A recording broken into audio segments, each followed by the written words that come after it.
On the sands of Egypt, the British Eighth Army prepares for what history will record as the 7th Battle of Libya. Planning the action, General Montgomery and Air Vice Marshal Cunningham. For weeks, the British prepared with a thoroughness bred of past experience. For weeks, vast supplies and equipment have poured in from England and America. And as Britain's Eighth Army grows, is reinforced, not a supply ship reaches Rommel. So completely are Allied submarines and planes dominating the Mediterranean. Then, in the black hours before dawn, Montgomery gave the order to advance. Guns were first to blaze into action.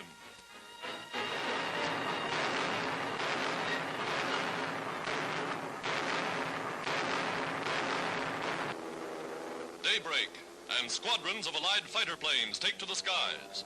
The most powerful air fleet ever unleashed in the Middle East.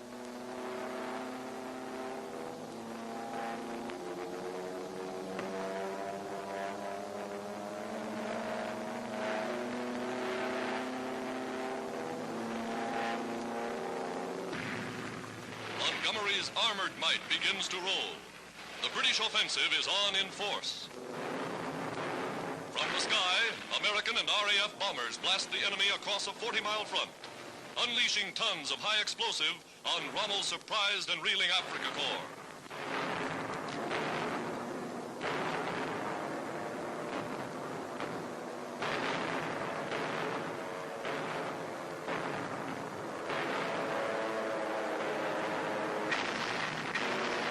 Relentlessly, United States bombers press home the attack, concentrating on troop transports and supply lines.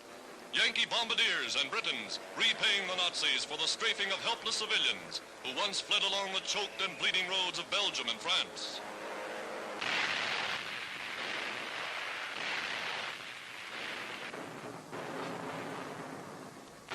In the desert, new tank destroyers, far outranging the Nazi guns, smash Rommel's vaunted ring of steel. The infantry breaks through. Scots of the reformed 51st Highlanders, shattered in Europe, now avenging their comrades. Tanks, guns, men, Canadians, British, Anzacs, slashing the Nazi forces to ribbons.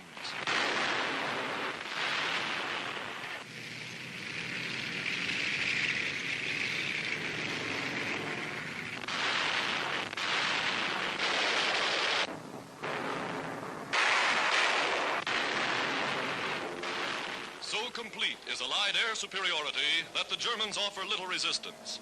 Sailing above and through Nazi anti-aircraft fire, the bombers shoot down Messerschmitts that challenge their advance.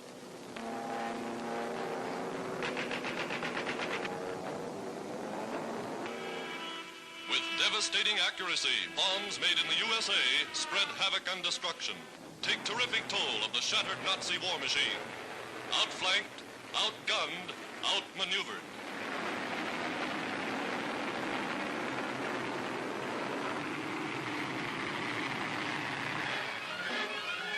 The roundup of prisoners, dazed, shell-shocked Nazis, remnants of the once proud Africa Corps, whole divisions of Italians, abandoned by their German masters, gave up, begged to be captured.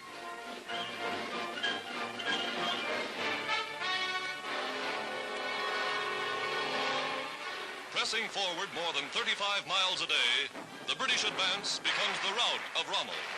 Advancing past battered tanks where so-called Nazi supermen died in frenzied flight. The desert strewn with their dead. Here, the Nazi goal of conquest is buried in the sands of Africa.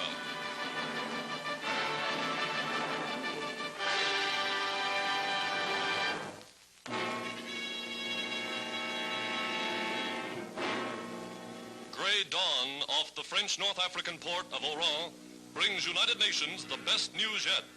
A gigantic American invasion force is landing. A second front is at hand. Scenes here at Oran are typical of successful occupations from Algiers on the Mediterranean to Casablanca on the Atlantic. Coastal guns guarding Oran and Mers el Kabir drop a few shells into the harbor. But everywhere, French resistance is hardly more than a gesture.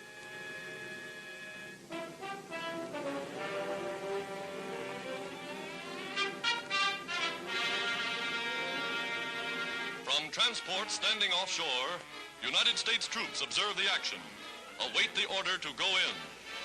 They go in armored snub-nosed assault boats, well protected from fire.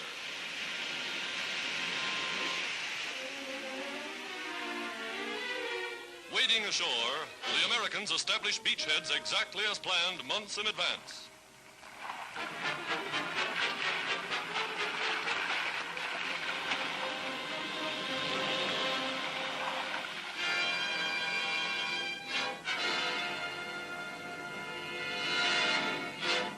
Supplies and equipment follow with a miracle of coordination and efficiency.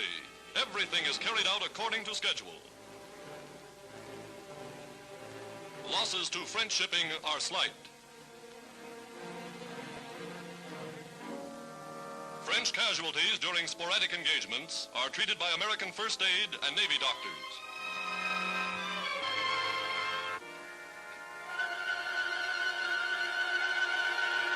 The American entry into the historic city of Oran is a memorable event.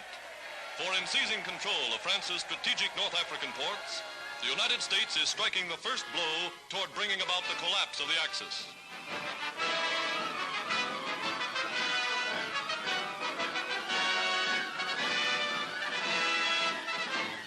Troops first bombard the natives with leaflets printed in French, bearing a message from President Roosevelt.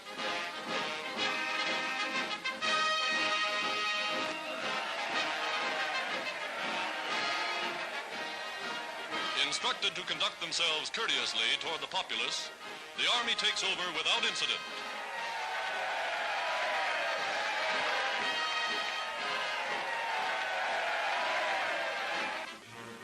A French hero of another war is honored. Americans have always been friends of France. French soldiers await only the call from loyal countrymen to align themselves with forces against the Axis.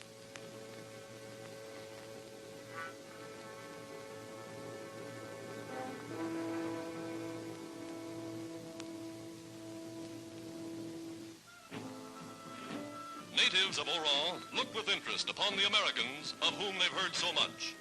Gape with wonder as a Signal Corps trooper contacts his regiment by field telegraph. First to be seized are Oran's 4 aerodromes. Paratroops took over Blida and Maison Blanche, the principal fields in Algiers. Consolidating their positions, United States mechanized units moved quickly to cut railway lines and highways, to join United States forces in the northwest with the British in Libya. For with the Axis thrown out of Africa, one prong of Hitler's pincers to strangle the Middle East is utterly destroyed. Of far greater significance, when the United Nations hold North Africa, the Axis will be open to attack from Sicily to Murmansk. African oil tanks are in Allied hands. Power plants are taken over. Railway lines are operated by experts from America. Trucks can now haul supplies overland. Down the excellent coastal highway, American infantrymen swing along on the road to Tunisia, the last Axis stronghold in Africa.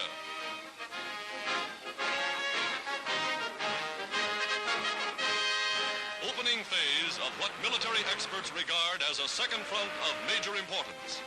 The American occupation of North Africa may well prove to be the turning point of the war.